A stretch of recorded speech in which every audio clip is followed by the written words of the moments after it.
Hey, Diana. Hey, Clark. Guess what? We had a book come out this week, Superman Wonder Woman #1. Oh, yeah? Well, what are we doing? Well, we do a little bit of this. Oh, what else do we do in it? Well, in issue 2, I'd really like to take you to the bedroom, maybe. Hi, I'm Jason Inman, and I love to read comic books. That's why in the week of October 9th, I read all the DC New 52 comic books that were published in the world. I'm going to give each of these a buy it, borrow it from a friend, or skip it rating. But before I get to that, don't forget to go to majorspoilers.com, the comic book website where they know that you love comic books and we do too. Now enough of this idiotic jibba jabba, let's get on to some reviews. Batgirl #24. Batgirl spends all this entire issue as Barbara Gordon in a ninja outfit, but a ninja outfit where she reveals her ginger hair. And she fights her dad and Harvey Bullock in this issue, and the entire time they're just like, oh, there's a girl with red hair, and Commissioner Gordon's like, my daughter is missing, but gee whiz, who's this ninja with red ginger hair who is also fighting a lot of people? I can't put 2 and 2 together and figure out that it's Batgirl. She gets into a big fight, she's trying to protect somebody, Commissioner Gordon shoots a kid, Barbara Gordon almost punches him in the face. It's just way too melodramatic. And then a bunch of assassins try to kill Commissioner Gordon for no reason at all. This is never explained. This reads like a Bat title from the 1970s, and not in a good way. Not in a good Neil Adams way, but in a bad, just, you know, random artist that we don't remember way. This is a definite skip it. Batman #24. Yes, I'm going to say it. I'm going to be the one that says it. I know, and you're going to tear me apart in the comments right now. Tumblr is going to officially ask for my resignation. I know you're going to shut down YouTube because of this comment. I don't like Zero Year. Yep, I said it. I put it out right there for all you people. Give it to me in the comments right now. I'll wait.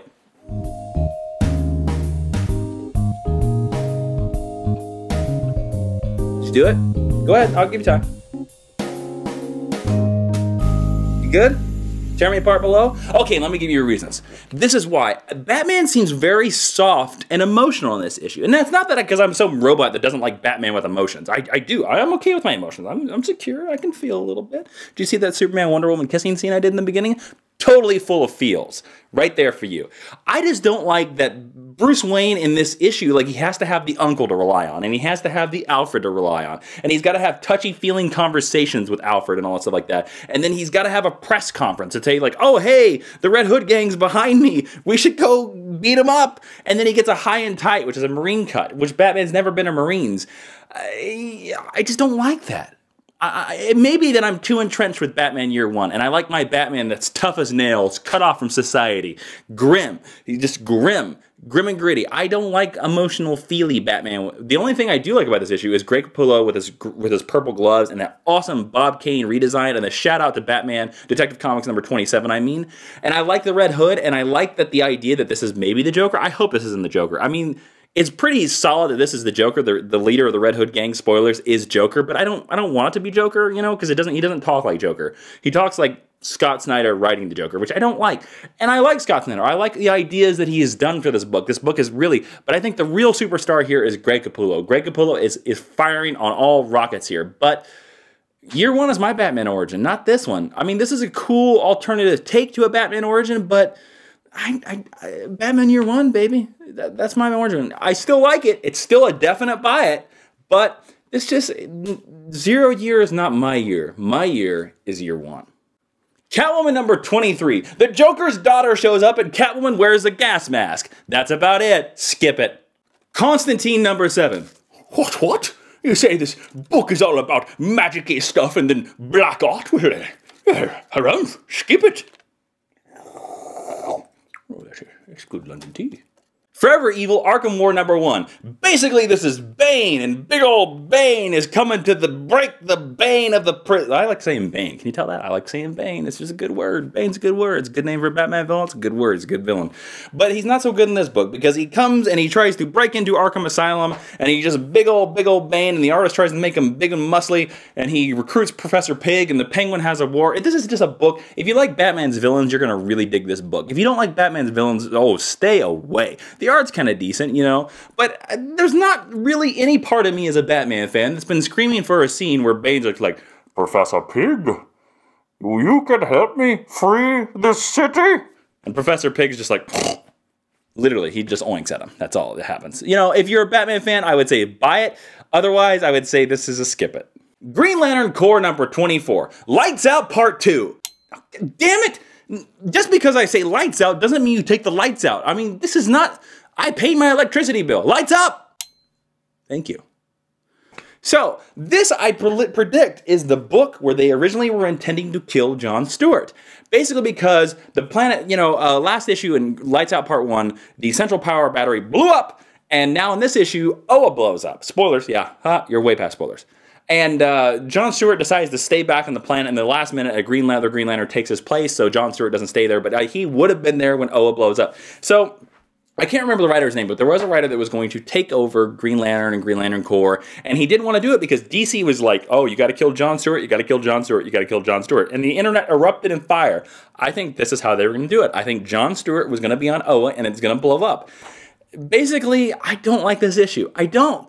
And I don't like any part of Lights Out because we've already blown up Oa before. Oa blew up way, way, way, way back in Emerald Twilight where Hal Jordan went cuckoo crazy and Kyle Rayner showed up. In Green Lantern, the original Green Lantern #0, Kyle Rayner overloaded Oa and blew it up to kill Parallax. And they're doing it again. They're just copying it again. Here we are almost 17 years later and we're just copying it again.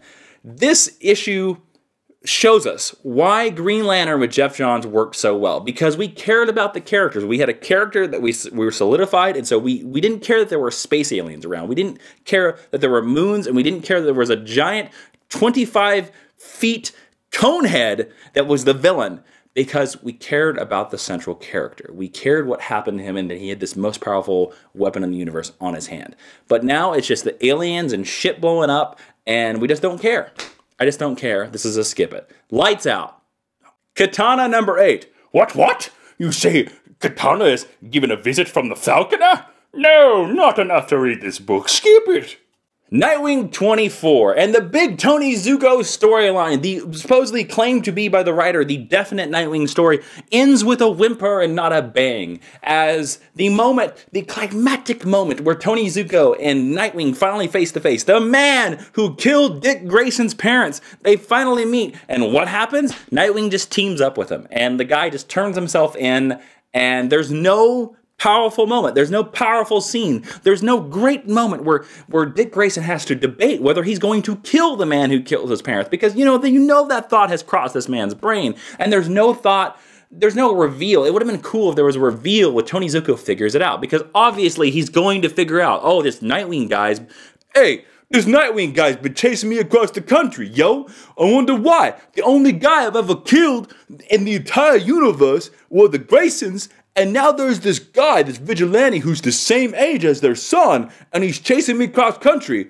Boy, oh boy, I wonder who he could be. It's not like he could be that Dick Grayson kid, only he has a 2-inch piece of vinyl on his face that hides his identity. Gee golly whiz here.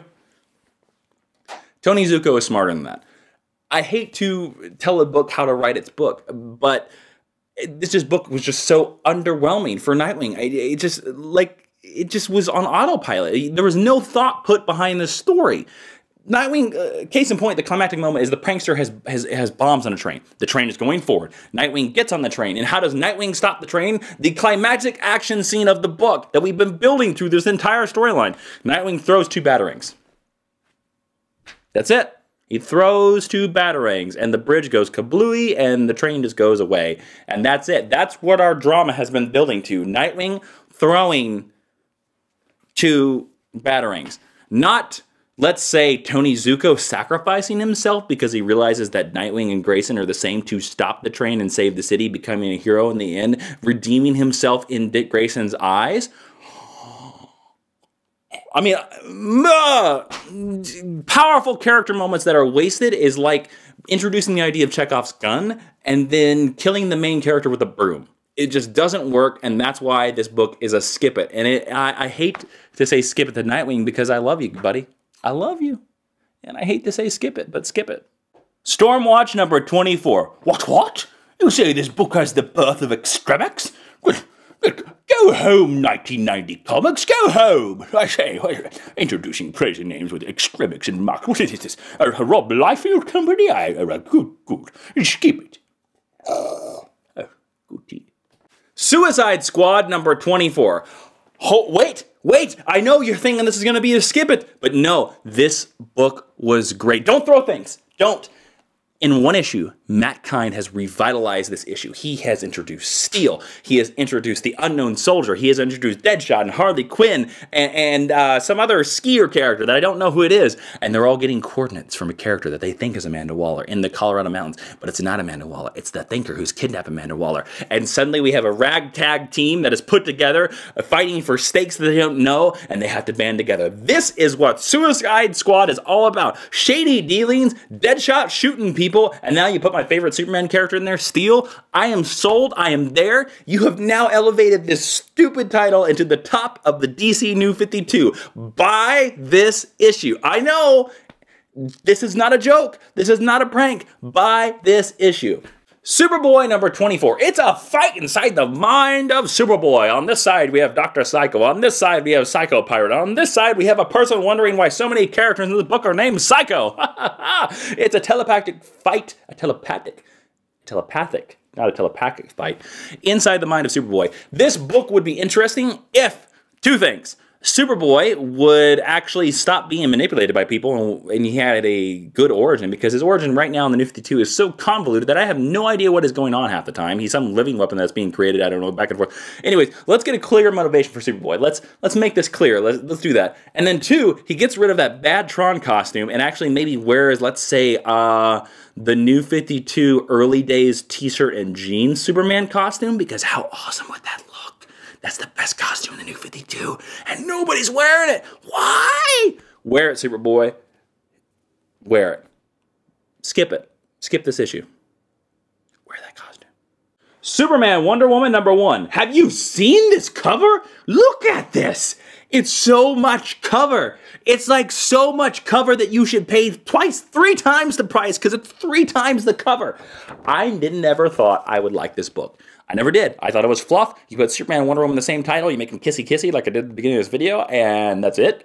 But I like it. It's interesting. They have a very interesting dynamic. And except for the addition of Doomsday just showing up in the middle of this book, because Doomsday is a very cliche villain, this book is amazing. Well, it's not amazing, but it's good. It's good. And Tony Daniel's art is good. The story's a little predictable, but you know what? I'm there for issue 2. I'm definitely there. I would say this is a buy it, just because you get 3 times the cover. Buy it. World's Finest number 16. Man, I'll tell you what, this book is great, and why the reason this book is great is because you have 2 strong female characters who aren't about sexualizing themselves and wearing skin. Yeah, I know, Power Girl's got a boob window, but get past it, okay? She likes clothing.